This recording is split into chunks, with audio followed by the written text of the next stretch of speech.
So let's look the third marginal condition for the Pareto optimality criterion or Pareto efficiency. It is on the optimum composition of output or optimum product mix. So let's look into the third marginal condition for the fulfillment of Pareto's efficiency criterion. And as I said, this is the third marginal condition for the fulfillment of Pareto efficiency criterion or Pareto optimality. It is related to the efficiency in the product mix, or it is it can be also said that this is related to the efficiency in the composition of output. Here the optimum product mix coincides with optimum demand mix. Let's look. So as per the third marginal condition of Pareto optimality, the product mix should be optimum. So when will the product mix will be optimum? So when will it be optimum? Here the product mix will be possible when the marginal rate of product transformation, MRPT, marginal rate of product transformation or marginal rate of transformation, that is the rate at which output of one commodity, output of one product can be increased only with the reduction in the output of the other commodity.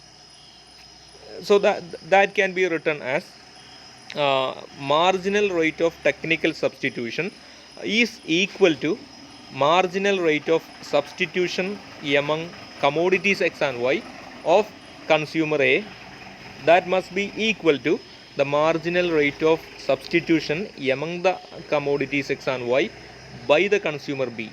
So MRPT is MRPT XY will be equal to MRS XY of A and MRS XY of B. So this is the product mix.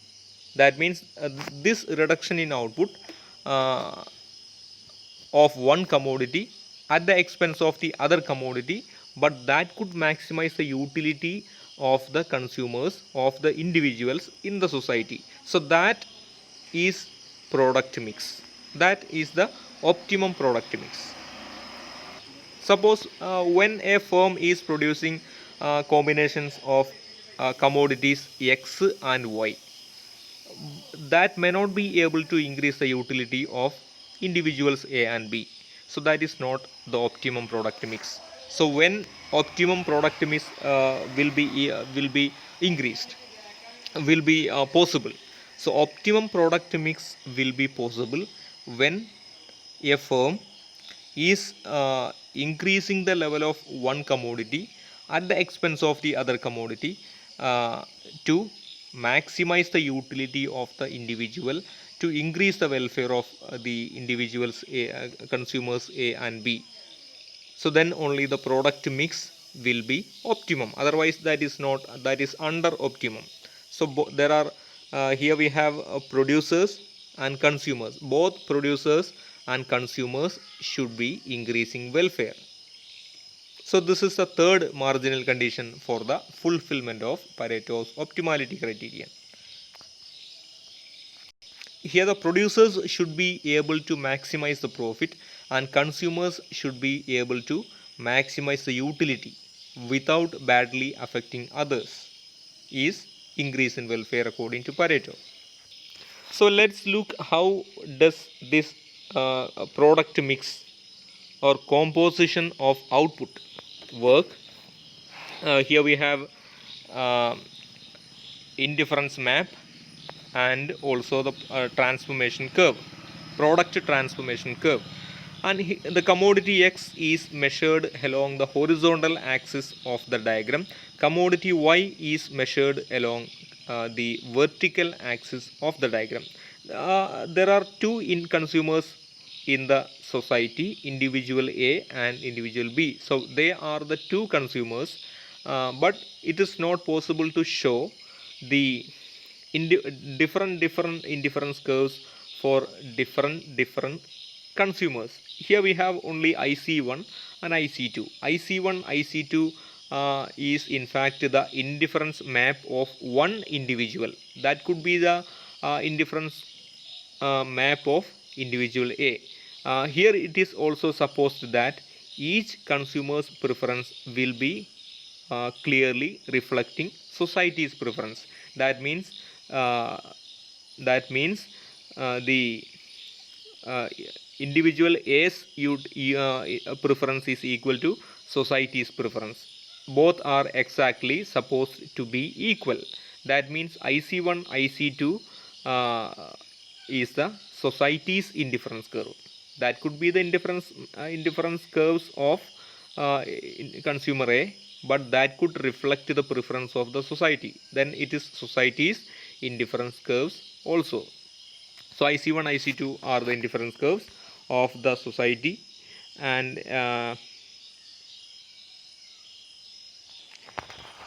here AB is the transformation curve of the community between commodities X and Y. Here we have X and Y, and different combinations of commodities X and Y can be produced as per the uh, production possibility frontier. Beyond the production possibility frontier, it is not able to produce that much of commodity, that much amount of commodity inside the uh, or inside the production possibility frontier. The community is able to produce, the entire economy is able to produce that much amount of commodity X and Y. So that is reflected by the production possibility frontier, and the transformation curve here is AB. It shows in order to increase the production of one commodity, and another commodity's output should be reduced. So the output of one commodity can be increased only at the expense of the other commodity. Here, as you can see, commodity X can be increased from OQ1 to OQ0. It is possible by reducing the quantity of commodity production of commodity Y from OP1 to OP0, OP0. So one commodity can be increased at the expense of the other commodity. This is due to the given technology and given resources. We are not assuming change in technology, change in techniques, increase in the change in the homogeneity of the factors. Factors are homogeneous here, not heterogeneous. One factor is not highly productive, another factor is not less productive. All factors are equally productive. All factors are homogeneous, and technology is supposed to be given for the time being. And slope of the transformation curve, AB is equal to the marginal rate of product transformation, MRPT, of commodities X and Y, XY. So X can be increased by reducing the amount of Y, and vice versa. The reverse will also happen. Similarly, the slope of the IC1 and IC2. IC1 and IC2 are the indifference curves of consumer A. It also reflects society's indifference curves. So that slope is determined by marginal rate of substitution uh, among commodities X and Y, MRS XY. That is possible along the indifference curve IC1 and IC2. But lower indifference curve shows lower utility, higher indifference curve shows higher utility. So initially the point S, so the production is taking place, consumption is also taking place at point S. So at that level, OP1 amount of commodity X, commodity Y, and OQ1 amount of commodity X are being produced in the economy.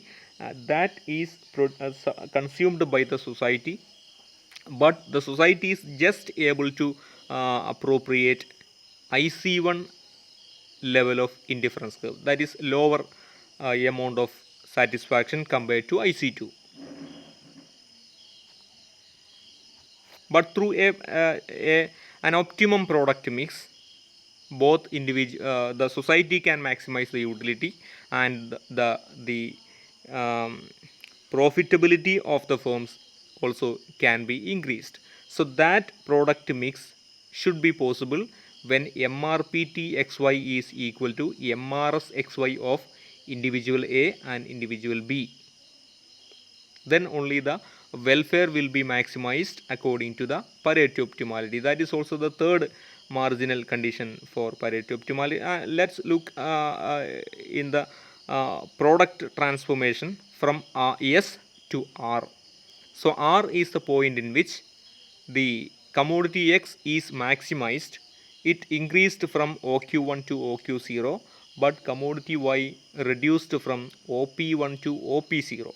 That is the reduced amount of Y and increased amount of commodity X at point R. Moreover, the society is able to appropriate a higher level of indifference curve, that is IC2, and the society is maximizing the welfare. That is the most important point here. So that means this is the new equilibrium. R is the new equilibrium after the product mix. So then the society is maximizing the welfare according to Pareto optimality.